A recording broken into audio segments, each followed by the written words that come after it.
Method of development. 186. The first tetrad is set forth as a meditation subject for a beginner. 52. But the other three tetrads are respectively set forth as the contemplations of feeling, of the manner of consciousness, and of mental objects, for one who has already attained jhana in this tetrad. So if a clansman who is a beginner wants to develop this meditation subject, and through insight based on the fourth jhana produced in breathing, to reach arahantship together with the discriminations, he should first do all the work connected with the purification of virtue, etc., in the way already described, after which he should learn the meditation subject in 5 stages from a teacher of the kind already described. 187. Here are the 5 stages: learning, questioning, establishing, absorption, characteristic. Herein, learning is learning the meditation subject. Questioning is questioning about the meditation subject.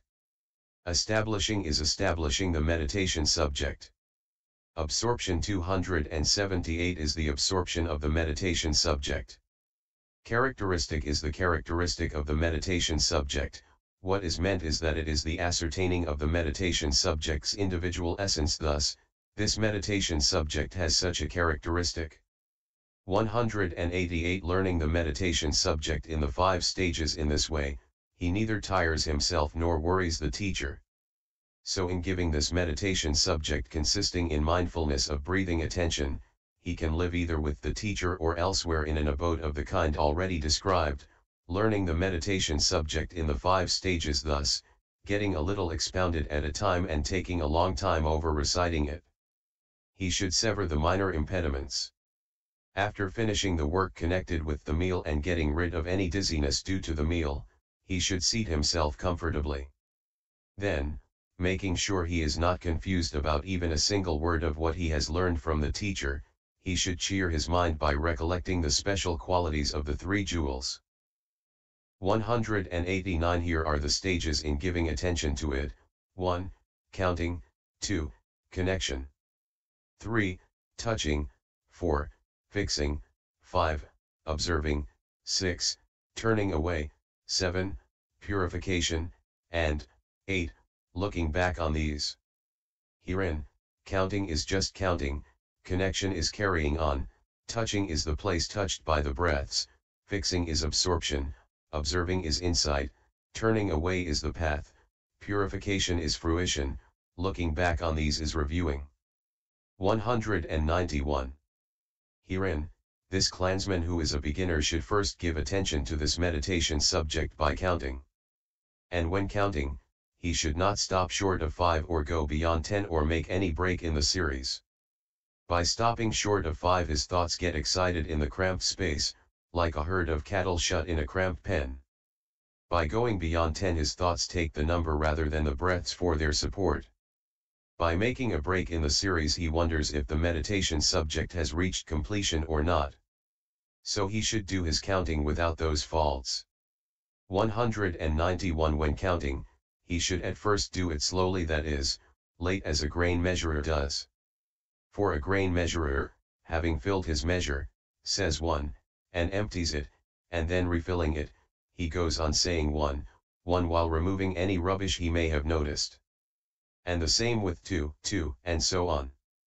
So, taking the in-breath or the out-breath, whichever appears most plainly, he should begin with 1, 1 279 and count up to 10, 10, noting each as it occurs.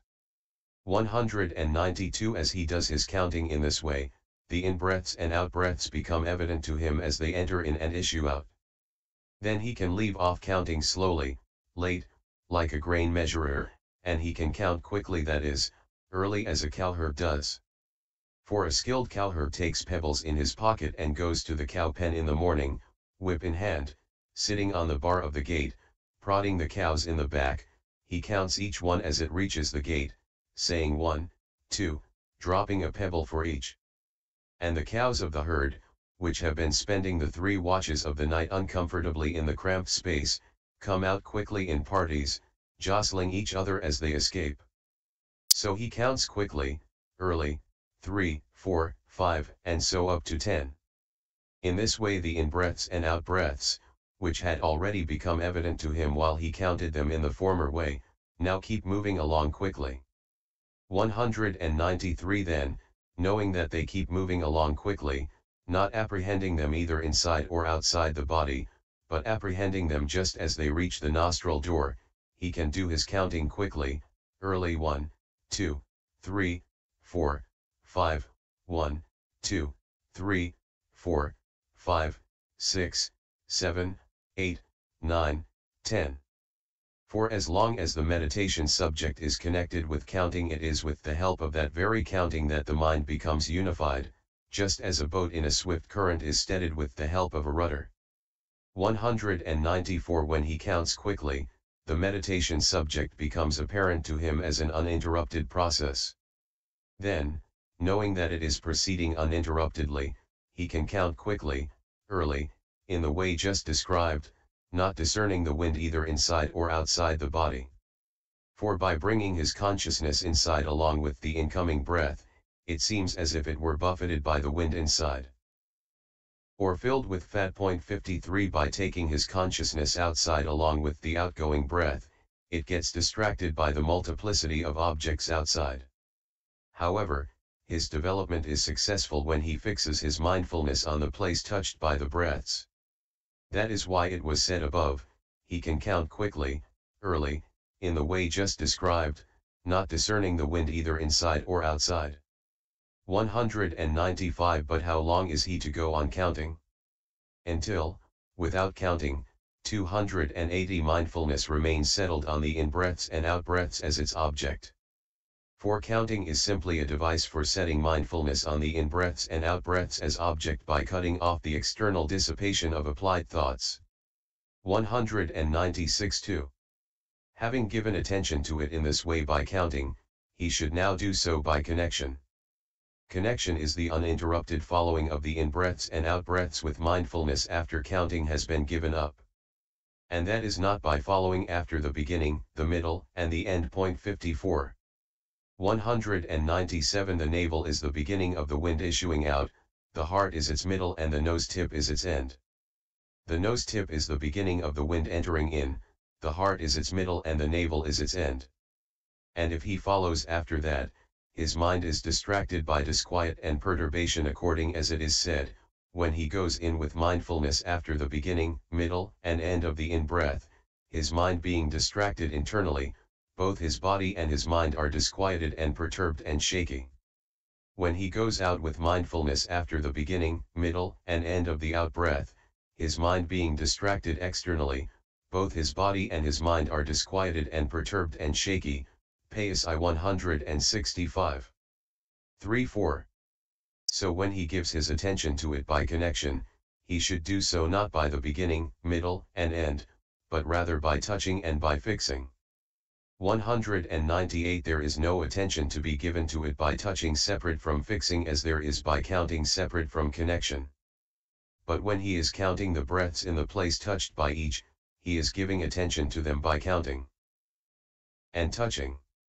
When he has given up counting and is connecting them by means of mindfulness in that same place and fixing consciousness by means of absorption, then he is said to be giving his attention to them by connection, touching and fixing. And the meaning of this may be understood through the similes of the man who cannot walk and the gatekeeper given in the commentaries, and through the simile of the saw given in the Pizamhid. 199 Here is the simile of the man who cannot walk, just as a man unable to walk, who is rocking a swing for the amusement of his children and their mother, sits at the foot of the swing post and sees both ends and the middle of the swing plank successively coming and going. 281 Yet does not move from his place in order to see both ends and the middle.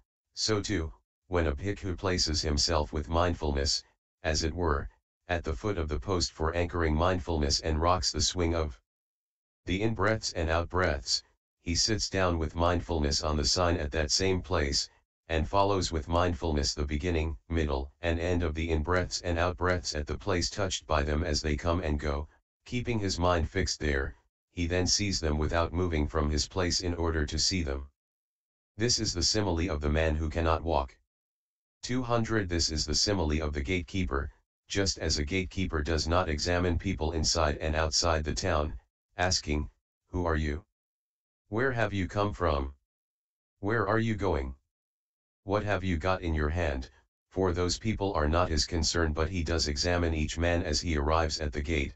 So too, the incoming breaths that have gone inside and the outgoing breaths that have gone outside are not this bhikkhu's concern, but they are his concern each time they arrive at the nostril gate itself. 201 Then the simile of the saw should be understood from its beginning. 4. This is said, sign, in-breath, out-breath, are not object of a single consciousness. By one who knows not these three things development is not obtained. Sign, in-breath, out-breath, are not object of a single consciousness. By one who does know these three things development can be obtained. 202 How is it that these three things are not the object of a single consciousness, that they are nevertheless not unknown, that the mind does not become distracted, that he manifests effort, carries out a task, and achieves an effect? Suppose there were a tree trunk placed on a level piece of ground, and a man cut it with a saw. The man's mindfulness is established by the saw's teeth where they touch the tree trunk, without his giving attention to the saw's teeth as they approach and recede, though they are not unknown to him as they do so, and he manifests effort, carries out a task, and achieves an effect. As the tree trunk placed on the level piece of ground, so the sign for the anchoring of mindfulness. As the saw's teeth, so the in-breaths and out-breaths. As the man's mindfulness, established by the saw's teeth where they touch the tree trunk, without his giving attention to the saw's teeth as they approach and recede, though they are not unknown to him as they do so, and so he manifests effort, carries out a task, and achieves an effect. 282 So too, the bhikkhu sits, having established mindfulness at the nose tip or on the upper lip, without giving attention to the in-breaths and out-breaths as they approach and recede, though they are not unknown to him as they do so, and he manifests effort, carries out a task, and achieves an effect. 203 Effort. What is the effort? The body and the mind of one who is energetic become wieldy. This is the effort. What is the task? Imperfections come to be abandoned in one who is energetic, and his applied thoughts are stilled. This is the task. What is the effect? Fetters come to be abandoned in one who is energetic, and his inherent tendencies come to be done away with. This is the effect. So these three things are not the object of a single consciousness, and they are nevertheless not unknown, and the mind does not become distracted, and he manifests effort, carries out a task, and achieves an effect. Whose mindfulness of breathing in and out is perfect, well developed, and gradually brought to growth according as the Buddha taught, 'tis he illuminates the world just like the full moon free from cloud. 55. This is the simile of the saw. But here it is precisely his not giving attention to the breaths as yet to come and already gone. 56 That should be understood as the purpose. 204 When someone gives his attention to this meditation subject, sometimes it is not long before the sign arises in him, and then the fixing, in other words, absorption adorned with the rest of the jhana factors, is achieved. 205 After someone has given his attention to counting, then just as when a body that is disturbed sits down on a bed or chair, the bed or chair sags down and creaks and the cover gets rumpled, but when a body that is not disturbed sits down, the bed or chair neither sags down nor creaks, the cover does not get rumpled, and it is as though filled with cotton wool. Why? Because a body that is not disturbed is light. So too, after he has given his attention to counting, when the bodily disturbance has been stilled by the gradual cessation of gross in-breaths and out-breaths, then both the body and the mind become light. The physical body is as though it were ready to leap up into the air. 283. 206 When his gross in-breaths and out-breaths have ceased, his consciousness occurs with the sign of the subtle in-breaths and out-breaths as its object. And when that has ceased, it goes on occurring with the successively subtler signs as its object. How? 207 Suppose a man stuck a bronze bell with a big iron bar and at once a loud sound arose, his consciousness would occur with the gross sound as its object, then, when the gross sound had ceased, it would occur afterwards with the sign of the subtle sound as its object, and when that had ceased, it would go on occurring with the sign of the successively subtler sounds as its object. This is how it should be understood. And this is given in detail in the passage beginning, just as when a metal gong is struck, 184. 208. For while other meditation subjects become clearer at each higher stage, this one does not. In fact, as he goes on developing it, it becomes more subtle for him at each higher stage, and it even comes to the point at which it is no longer manifest. However, when it becomes unmanifest in this way, the bhikkhu should not get up from his seat, shake out his leather mat, and go away. What should be done? He should not get up with the idea, shall I ask the teacher, or is my meditation subject lost, for by going away, and so disturbing his posture, the meditation subject has to be started anew. So he should go on sitting as he was and temporarily substitute the place normally touched for the actual breaths as the object of contemplation. 57. 209. These are the means for doing it. The bhikkhu should recognize the unmanifest state of the meditation subject and consider thus, where do these in-breaths and out-breaths exist? Where do they not? In whom do they exist? In whom not? Then, as he considers thus, he finds that they do not exist in one inside the mother's womb, or in those drowned in water, or likewise in unconscious beings 58, or in the dead, or in those attained to the fourth jhana, or in those born into a fine material or immaterial existence, or in those attained to cessation of perception and feeling. So he should apostrophize himself thus: you with all your wisdom are certainly not inside a mother's womb, or drowned in water, or in the unconscious existence, or dead, or attained to the fourth jhana, or born into the fine material or immaterial existence, or attained to cessation. Those in-breaths and out-breath are actually existent in you, only you are not able to discern them because your understanding is dull. Then, fixing his mind on the place normally touched by the breaths, he should proceed to give his attention to that. 210. These in-breaths and out-breaths occur striking the tip of the nose in a long-nosed man. 284. And the upper lip in a short-nosed man. So he should fix the sign thus: this is the place where they strike. This was why the Blessed One said, Bhikkhus, I do not say of one who is forgetful, who is not fully aware, that he practices development of mindfulness of breathing. M. 384. 211. Although any meditation subject, no matter what, is successful only in one who is mindful and fully aware, yet any meditation subject other than this one gets more evident as he goes on giving it his attention. But this mindfulness of breathing is difficult to develop, a field in which only the minds of Buddhas, Paccekabuddhas, and Buddha's sons are at home. It is no trivial matter, nor can it be cultivated by trivial persons.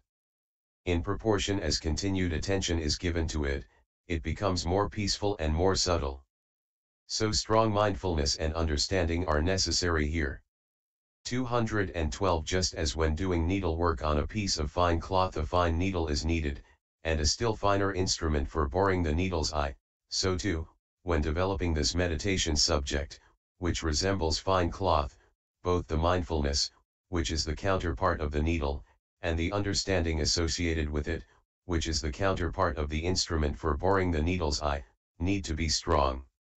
A bhikkhu must have the necessary mindfulness and understanding, and must look for the in-breaths and out-breaths nowhere else than the place normally touched by them. 213. Suppose a ploughman, after doing some ploughing, sent his oxen free to graze and sat down to rest in the shade, then his oxen would soon go into the forest. Now, a skilled ploughman who wants to catch them and yoke them again does not wander through the forest following their tracks, but rather he takes his rope and goad and goes straight to the drinking place where they meet, and he sits or lies there. Then after the oxen have wandered about for a part of the day, they come to the drinking place where they meet and they bathe and drink, and when he sees that they have come out and are standing about, he secures them with the rope, and prodding them with the goad, he brings them back, yokes them, and goes on with his ploughing. So too, the bhikkhu should not look for the in-breaths and out-breaths anywhere else than the place normally touched by them. And he should take the rope of mindfulness and the goad of understanding, and fixing his mind on the place normally touched by them, he should go on giving his attention to that. 285 For as he gives his attention in this way they reappear after no long time, as the oxen did at the drinking place where they met. So he can secure them with the rope of mindfulness, and yoking them in that same place and prodding them with the goad of understanding, he can keep on applying himself to the meditation subject. 214 When he does so in this way, the sign 59 soon appears to him. But it is not the same for all. On the contrary, some say that when it appears it does so to certain people producing a light touch like cotton or silk cotton or a draft. 215 But this is the exposition given in the commentaries. It appears to some like a star or a cluster of gems or a cluster of pearls, to others with a rough touch like that of silk cotton seeds or a peg made of heartwood, to others like a long braid string or a wreath of flowers or a puff of smoke, to others like a stretched out cobweb or a film of cloud or a lotus flower or a chariot wheel or the moon's disk or the sun's disk. 216 In fact this resembles an occasion when a number of bhikkhus are sitting together reciting a sutta. When a bhikkhu asks, "What does this sutta appear like to you?" one says, "It appears to me like a great mountain torrent," another, "To me it is like a line of forest trees," another, "To me it is like a spreading fruit tree giving cool shade." For the one sutta appears to them differently because of the difference in their perception. Similarly the single meditation subject appears differently because of difference in perception. 60 It is born of perception, its source is perception, it is produced by perception. Therefore it should be understood that when it appears differently it is because of difference in perception. 217 And here, the consciousness that has in-breath as its object is one, the consciousness that has out-breath as its object is another, and the consciousness that has the sign as its object is another. For the meditation subject reaches neither absorption nor even access in one who has not got these three things clear. But it reaches access and also absorption in one who has got these three things clear. For this is said: sign, in-breath, out-breath, are not object of a single consciousness. By one who knows not these three things, development is not obtained. Sign, in-breath, out-breath, are not object of a single consciousness. By one who does know these three things, development can be obtained. PSI 170. 286. 218 And when the sign has appeared in this way, the bhikkhu should go to the teacher and tell him, "Venerable sir, such and such has appeared to me." But say the Dingha reciters, the teacher should say neither this is the sign nor this is not the sign. After saying it happens like this, friend, he should tell him, go on giving it attention again and again, for if he were told it is the sign, he might become complacent and stop short at that, CMI 193F, and if he were told it is not the sign, he might get discouraged and give up, so he should encourage him to keep giving it his attention without saying either. So the Dingha reciters say, firstly. But the Mahihima reciters say that he should be told, this is the sign, friend. Well done. Keep giving attention to it again and again. 219 Then he should fix his mind on that same sign, and so from now on, his development proceeds by way of fixing. For the ancients said this: fixing his mind upon the sign and putting away 61 extraneous aspects. The clever man anchors his mind upon the breathings in and out. 220 So as soon as the sign appears, his hindrances are suppressed, his defilements subside, his mindfulness is established, and his consciousness is concentrated in access concentration. 221 Then he should not give attention to the sign as to its color, or review it as to its specific characteristic. He should guard it as carefully as a king's chief queen guards the child in her womb due to become a wheel-turning monarch. 62 Or as a farmer guards the ripening crops, and he should avoid the 7 unsuitable things beginning with the unsuitable abode and cultivate the 7 suitable things. Then, guarding it thus, he should make it grow and improve with repeated attention, and he should practice the 10-fold skill in absorption. 4.42, and bring about evenness of energy. 4.66. 222 As he strives thus, fourfold and fivefold jhana is achieved by him on that same sign in the same way as described under the earth Kajya. 5-8. C. 189, however, when a bhikkhu has achieved the fourfold and fivefold jhana and wants to reach purity by developing the meditation subject through observing and through turning away, he should make that jhana familiar by attaining mastery in it in the 5 ways, 4.131, and then embark upon insight by defining mentality materiality. How? 223 On emerging from the attainment, 287 he sees